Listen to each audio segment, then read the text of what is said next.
Episode 36۔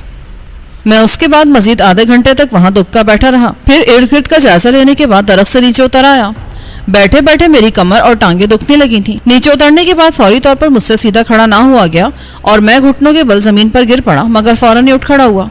کھیتوں میں لوگ کام کر رہے تھے اور وہاں کوئی بھی آ سکتا تھا۔ اترنے سے پہلے میں نے کانسٹیبل کی رائفل اور گولیوں کی بیلٹ درخت کے اوپر شاخوں میں پھنسی ہوئی چھوڑ دی تھی۔ درخت پر چڑھنے سے پہلے میں نے اپنے جوتے اتار کے کہیں ایک کونے میں باندھ لیے تھے۔ اترنے کے بعد میں نے جوتے پہنے، کھیس طے کر کے کندھے پر ڈالا اور پھونک پھونک کر قدم رکھتا ہوا درخت کے جھنڈ سے باہر نکل آیا۔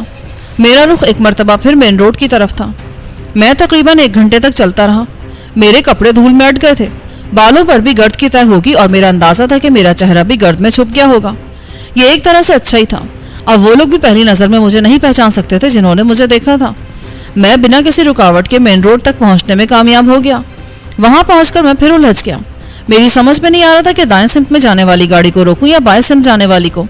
میں اگر مخالف سمت میں جانے والی گاڑی کو روکتا اور ڈرائیور سے کہتا کہ مجھے الہ آباد جانا ہے تو وہ فوراً میری طرف سے شک و شبے میں مبتلا ہو جاتے۔ پھر اس الجھن کا حل بھی میں نے ڈھونڈ لیا۔ اس سڑک پر یقیناً سنگ میل پتھر بھی موجود ہوں گے، ان کے ذریعے مجھے معلوم ہو سکتا تھا کہ الہ آباد کس طرف ہے۔ تقریباً 4-5 فرلانگ چلنے کے بعد مجھے سنگ میل دکھائی دیا۔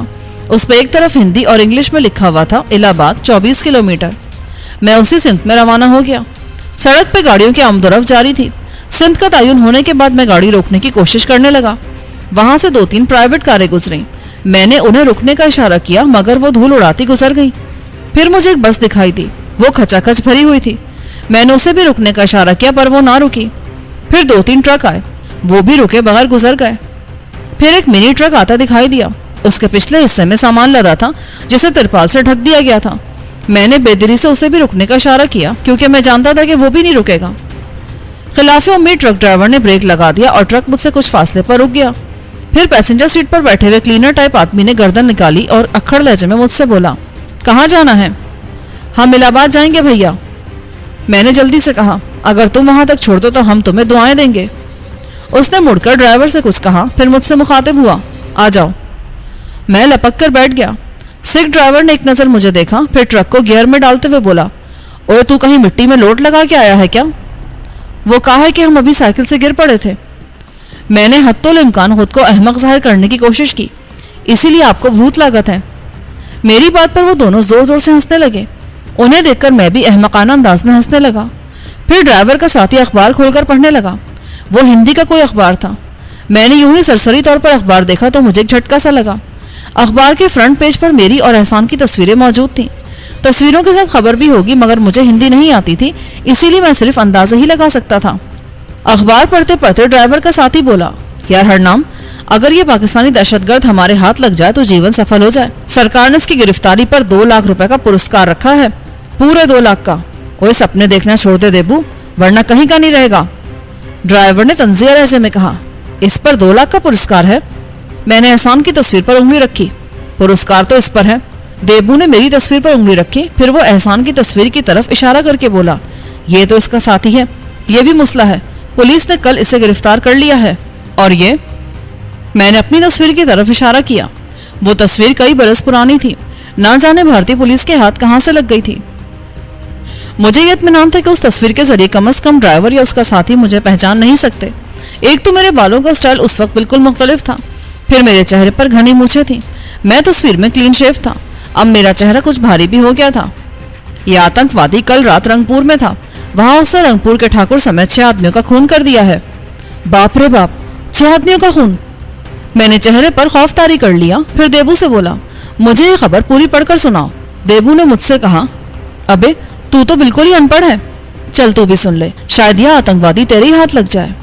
یہ کہہ کر وہ خبر پڑھنے لگا۔ پاکستانی آتنکوادی کامران نے رنگپور میں 6 آدمیوں کا خون کر دیا۔ معلوم ہوا ہے کہ کامران پاکستانی ملٹری انٹیلیجنس کا آدمی ہے اور کسی خاص مشن پر بھارت آیا ہے۔ اسے یہاں بھی چند بااثر لوگوں کی آشیرواد ملی ہوئی ہے۔ پولیس اور دوسری ایجنسیوں کو چوکس کر دیا گیا ہے۔ سرکار نے کامران کی گرفتاری پر 2 لاکھ روپے کا انعام کا اعلان کیا ہے۔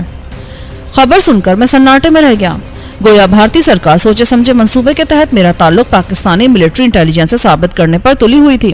وہ لوگ یوں بھی پاکستان کی مخالفت کا کوئی موقع ہاتھ سے جانے نہیں دیتے تھے۔ یہ حقیقت ہے کہ میں اپنے وطن کی سلامتی کی خاطر وہاں دھکے کھا رہا تھا، مگر اس کا تعلق حکومت پاکستان سے نہیں تھا۔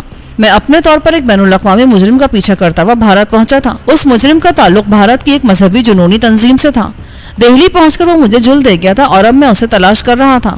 میں نے گلوریا اور تیمور کو بھی بھارت بلایا تھا کیونکہ گلوریا کے دوست یہاں بھی موجود تھے. وہ ان سے کام لے سکتی تھی. احسان کی گرفتاری کے بعد تو الہ آباد کی زمین میرے لیے تنگ ہو گئی تھی, اسی لیے مجھے شدت سے گلوریا کا انتظار تھا. الہ آباد میں 1 مہینے بعد ہندوؤں کا زبردست میلہ لگنے والا تھا. پورے بھارت سے 10 لاکھ پنڈت, پجاری اور جوگی اس میلے میں شرکت کرتے تھے. یہ میلہ الہ آباد میں عین اس جگہ لگتا تھا جہاں تینوں دریا یعنی گنگا, جمنا اور سرسوتی کا سنگم تھا. تینوں دریاؤں کے دھارے یہیں آ کر ملتے تھے. یہ میلہ کمبھ کے نام سے مشہور تھا. مجھے اس میلے سے کوئی دلچسپی نہیں تھی. اس طرح کے تماشے دنیا بھر میں ہوتے ہی رہتے ہیں. مجھے تو اس مجرم سے دلچسپی تھی جس کے قبضے میں ایران اور ترکی کے بارے میں کچھ اہم اور خفیہ نوعیت کی فائلیں تھیں. وہ فائلیں اس نے پاکستان کے ایک بدعنوان اور راشی افسر سے قیمتاً حاصل کی تھیں. مجھے اس ڈیل کا علم کچھ تاخیر سے ہوا, ورنہ میں اس حرام زادے ونود پانڈے کو پاکستان کا بارڈر کراس کرنے سے پہلے ہی پکڑ لیتا. پاکستان سے نئی دہلی تک اس نے عبدالرزاق کے نام سے سفر کیا تھا. دہلی پہنچ کر عبدالرزاق ایک دم غائب ہو گیا. مجھے شبہ تھا کہ یہاں پہنچ کر اس نے اپنا حلیہ تبدیل کر لیا ہوگا. اب یا تو وہ اپنے اصلی روپ میں ہوگا یا پھر اس نے کوئی اور بہرو بدل لیا ہوگا. اس کے کئی نام تھے مگر میری اطلاع کے مطابق اس کا اصل نام ونود پانڈے تھا. اس کی عمر 30-32 سال تھی. دنیا کی کئی زبانیں روانی سے بول سکتا تھا. کئی برس تک اسرائیل کی خفیہ ایجنسی موساد کے ساتھ رہا تھا.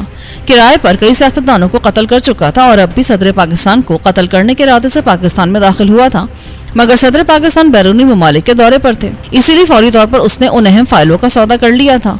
یہ ساری معلومات ہمیں اس کے ایک نزدیکی ساتھی سے حاصل ہوئی تھی جو راولپنڈی کے غیر معروف گاؤں سے ہمارے ہاتھ لگا تھا. خاصے تشدد کے بعد تیمور نے اس کی زبان کھلوائی تھی, مگر اس وقت تک ونود پانڈے اسلام آباد سے نکل چکا تھا. اس کے ساتھی ہی نے یہ بھی بتایا تھا کہ پانڈے کمبھ کے میلے میں ضرور شرکت کرے گا کیونکہ اس نے ایک منت مان رکھی ہے. کمبھ کا میلہ ہر 12 سال بعد الہ آباد میں لگتا ہے. میلے کی صحیح تاریخ اور سال پانڈے کے ساتھی کو بھی نہیں معلوم تھا. میں نے اپنے طور پر معلومات کی تو مجھے علم ہوا کہ وہ میلہ اسی سال کے آخری دن یعنی 31 دسمبر کو شروع ہوگا. لاکھوں آدمیوں کے مجمع میں ونود پانڈے کو ڈھونڈنا ایسا ہی تھا جیسے بھوسے کے ڈھیر میں سوئی تلاش کرنا. مجھے تو یہ بھی علم نہیں تھا کہ ونود پانڈے کس حلیے میں ہوگا. بس ایک موہوم سی امید تھی جس کے سہارے میں نے اپنی جان داؤ پر لگا دی تھی. پھر پے در پہ ایسے واقعات پیش آئے تھے جن کی وجہ سے میں بھارتی پولیس اور دوسری ایجنسیوں کی نظروں میں آ گیا تھا اور بھارتی حکومت نے مجھے دہشت گرد قرار دے دیا تھا. میری بدنصیبی یہ تھی کہ میرا اپنا ملک بھی مجھے دہشت گرد سمجھتا تھا اور پاکستان کی حکومت بھی میرے سر کی طالب تھی. کن سوچوں میں گم ہو مہاراج. دیبو کی آواز نے مجھے چونکا دیا. میں نے دیکھا ہم الہ آباد کی حدود میں داخل ہو رہے تھے. تمہیں کہاں جانا ہے پہلوان؟ دیبو نے مذاقہ اڑانے والے انداز میں پوچھا. بس مجھے یہیں اتار دو. ڈرائیور نے ٹرک روک دیا. میں جلدی سے نیچے اتر گیا. وہ الہ آباد کا پر رونق علاقہ تھا. میں نے ادھر ادھر نظریں گھما کر دکانوں کے بورڈ دیکھنے کی کوشش کی. زیادہ تر بورڈ ہندی میں تھے. کچھ دوری پر ایک بورڈ نظر آیا جس پر نیچے کی جانب انگلش میں بھی لکھا تھا. میں ادھر ہی بڑھتا چلا گیا. نزدیک پہنچ کر دیکھا پتے کی جگہ لکھا تھا بائی کا باغ. مجھے یاد آ گیا کہ یہاں سے اسٹیشن زیادہ فاصلے پر نہیں ہے. سائیکل رکشہ والے 2 روپے لیتے تھے مگر میرے پاس تو 2 روپے بھی نہیں تھے. میں پیدل ہی اندازے سے فوارہ چوک کی جانب بڑھتا چلا گیا. اس وقت غالباً شام کے 5 بج رہے ہوں گے. میں تیز تیز قدم رکھتا ایک طرف روانہ ہو گیا. مجھے شدید بھوک محسوس ہو رہی تھی مگر جیب میں پھوٹی کوڑی تک نہ تھی. میں کچھ دیر میں فوارہ چوک پر پہنچ گیا مگر اب میری سمجھ میں نہیں آ رہا تھا کہ کہاں جاؤں. احسان پولیس کی تحویل میں تھا. یوں میں وہاں بالکل بے یار و مددگار ہو کر رہ گیا تھا. پھر ایک خیال بجلی کسی تیزی سے میرے ذہن میں آیا کہ پولیس نے صرف احسان کو گرفتار کیا تھا. خان صاحب کے دوسرے آدمی تو ابھی تک آزاد ہوں گے. وہ بنگلہ بھی اپنی جگہ پر ہوگا. میں نے سوچا کہ مجھے وہاں جانا چاہیے. پھر خود ہی میں نے اس خیال کو مسترد کر دیا. پولیس کے علم میں بھی ہوگا کہ میں اسی بنگلے میں مقیم تھا. یا تو پولیس نے وہ بنگلہ سیل کر دیا ہوگا یا پھر وہاں کی نگرانی ہو رہی ہوگی. وہاں جانے کا مطلب خود کو گرفتاری کے لیے پیش کرنا تھا. چلتے چلتے میری نظر ایک اسٹال پر پڑی. وہاں بھارت میں شائع ہونے والے مختلف اخبارات اور رسال سچے ہوئے تھے. بیشتر اخبارات ہندی کے تھے مگر چند اخبارات انگلش، بنگلہ اور دوسرے زبانوں کے بھی تھے. ان میں مجھے اردو کا بھی قومی اخبار آواز نظر آیا. میں نے اردو اخبار کی طرف دیکھا بھی نہیں کہ مبادس وجہ سے اسٹال والے کو کچھ شک ہو جائے.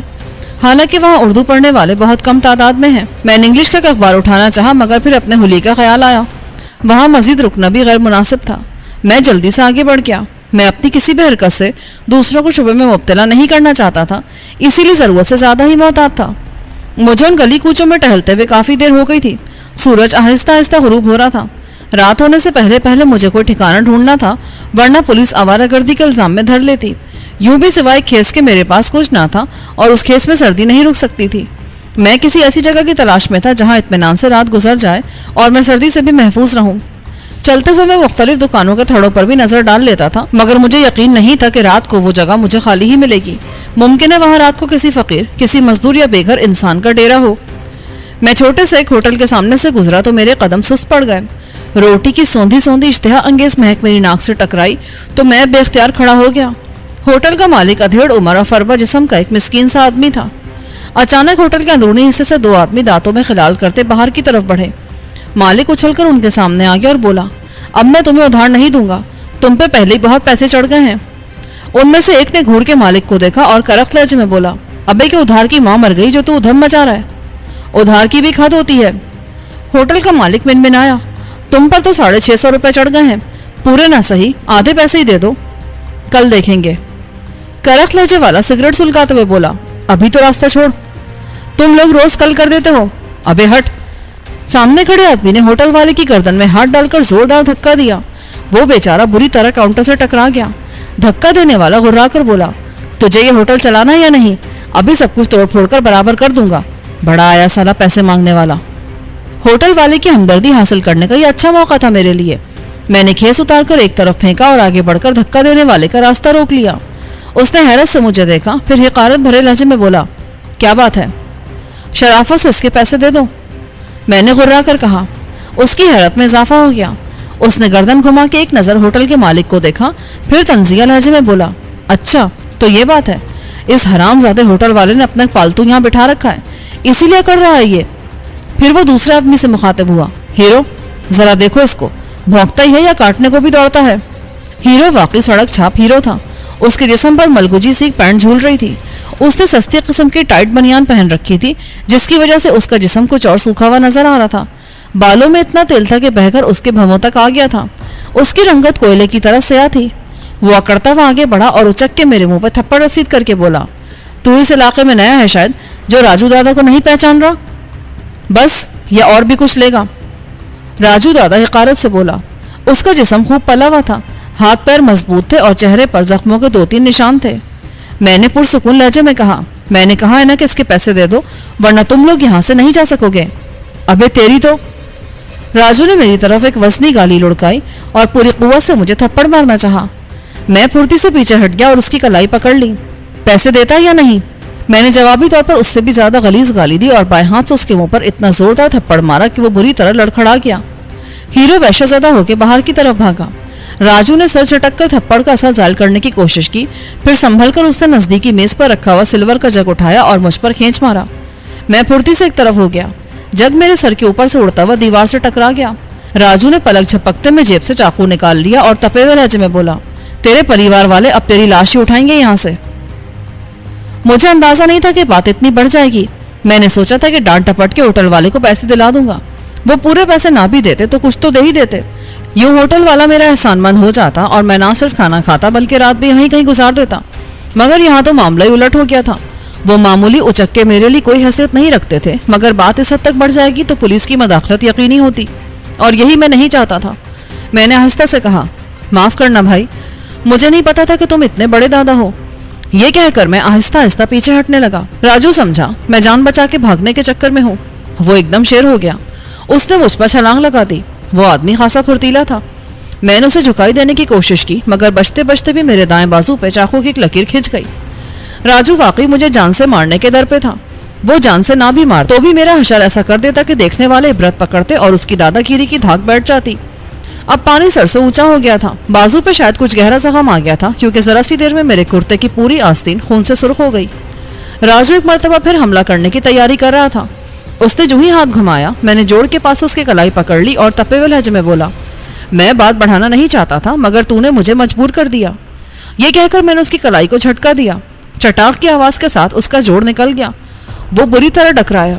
میں نے جھپٹ کر اس کی دوسری کلائی پکڑ لی اور سخت لہجے میں بولا، اس کے پیسے دیتا ہے یا میں دوسری کلائی بھی توڑ دوں؟ میں نے دوسری کلائی پر دباؤ ڈالا تو وہ چیخ کر بولا، دیتا ہوں، ابھی دیتا ہوں، میرا ہاتھ تو چھوڑ دو۔ اس کا دایاں ہاتھ درخت کی ٹوٹی ہوئی شاخ کی طرح اس کے پہلو میں جھول رہا تھا اور چاقو فرش پر گر چکا تھا۔ میں نے اس کے منہ پر ایک جھانپڑ رسید کیا اور جھک کے چاقو اٹھا لیا۔ راجو نے جیب میں ہاتھ ڈال کر 100 کے کچھ نوٹ نکالے۔ میں نے وہ نوٹ اس کے ہاتھ سے جھپٹ لیے۔ اور نکال۔ میں نے ڈپٹ کر کہا جیب میں جو کچھ ہے نکال دے۔ اس نے جیب میں ہاتھ ڈالا اور سارے نوٹ نکال دیے۔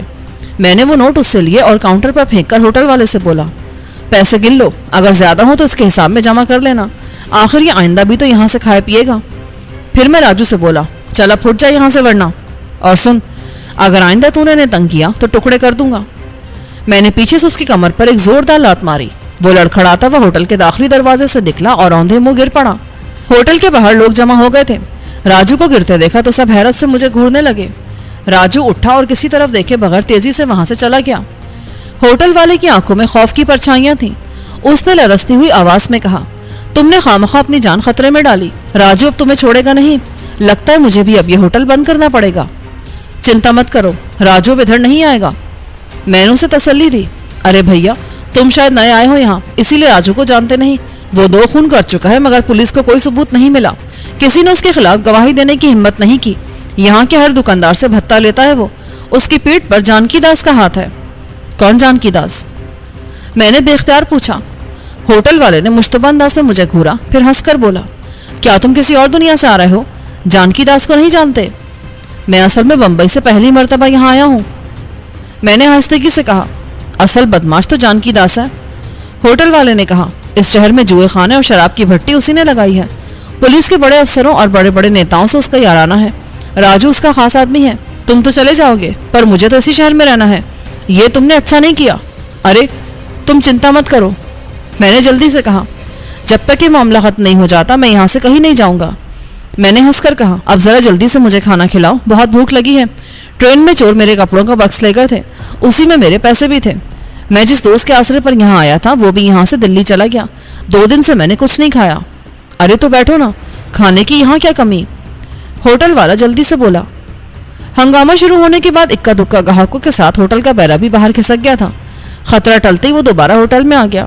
ہوٹل والے نے اسی سے کھانا لانے کو کہا، وہیں ایک کونے میں پانی کی بالٹی رکھی تھی، میں نے وہیں بیٹھ کر ہاتھ منہ دھویا اور کھانے پر ٹوٹ پڑا۔ کھانے سے فارغ ہو کر میں چائے پی رہا تھا کہ ہوٹل کے سامنے پرانی سی کار آ کر رکی۔ میں نے چونک کر دیکھا، گاڑی میں سے راجو کے ساتھ 5 بدماش اور اترے تھے، وہ سب شکلوں سے چھٹے ہوئے بدماش لگ رہے تھے۔ پریشانی کی بات یہ تھی کہ ان میں سے 2 کے ہاتھوں میں لمبی نالوں والے ہینڈ میڈ ریوالور تھے، بقیہ 3 آدمیوں کے ہاتھوں میں ہاکیاں اور سوڈے کی بوتلیں تھیں، ان سب کے تیور خطرناک تھے۔ میں کرسی کھسکا کر آہستہ سے اٹھ کھڑا ہوا۔ اسی وقت پرانی سی ایک اور گاڑی وہاں مزید پہنچ گئی، اس میں سے بھی ہاکی بردار گنڈے اترنے لگے۔ ایک گنڈے نے سوڈے کی بوتلوں کا کریٹ اٹھا رکھا تھا۔ ہوٹل والا سہم کر کاؤنٹر کے پیچھے دبک گیا، بیرا نہ جانے کہاں چھپ گیا۔ وہ سب ایک ایک کر کے اندر آ گئے۔ سب سے آگے راجو تھا، اس کے پیچھے پیچھے 2 ریوالور والے تھے، پھر بقیہ لوگ تھے۔ ایک بدماش نے اندر گھستے ہی ہوٹل والے کو کاؤنٹر سے باہر گھسیٹ لیا اور اس کی پٹائی شروع کر دی۔ ریوالور والے نے حیرانی سے کہا، یہاں سوائے اس بھک منگے کے اور ہے کون؟ لگتا ہے وہ حرامزادہ نکل گیا ہے۔ یہی تو ہے وہ بدماش، راجو نے کہا۔ اس نے اپنا دایاں ہاتھ باندھ کر گلے میں لٹکا لیا تھا۔ ریوالور والے نے حیرت سے پوچھا، یہ ہے وہ بدماش جس نے تمہارا ہاتھ توڑ دیا؟ پھر وہ مجھ سے بولا، کیوں بے، کون ہے تو؟ مطلب کی بات کرو اور اس کھلونے کو جیب میں رکھ لو، میں ان کھلونوں سے ڈرنے والا نہیں ہوں۔ بہت بھونکتا ہے بے، ریوالور والے نے کرخت لہجے میں کہا۔ اس دوران میں ہوٹل والا زخموں سے نڈھال ہو کے زمین پر گر پڑا تھا۔ اس کا حشر دیکھ لے، اس نے ہوٹل والے کی طرف اشارہ کیا۔ ایک آدمی کے لیے اتنا بڑا لاؤ لشکر لے کر آئے ہو، اتنے لوگوں کے ساتھ تو کوئی بچہ بھی آنکھیں دکھا سکتا ہے۔ میں نے طنزیہ لہجے میں کہا، بکواس بند کر۔ اس نے اچانک ریوالور کی نال میرے منہ پہ دے ماری، میرے منہ سے خون بہنے لگا۔ اسی وقت کسی نے پیچھے سے آ کر میرے سر پہ کوئی سخت چیز ماری تو میرا سر بری طرح چکرایا، آنکھوں کے آگے نیلے پیلے دائرے ناچنے لگے اور فرش تیزی سے میرے نزدیک آنے لگا۔ پھر 2 مضبوط ہاتھوں نے مجھے تھام لیا۔ اس کے بعد سب کچھ تاریکی میں ڈوب گیا۔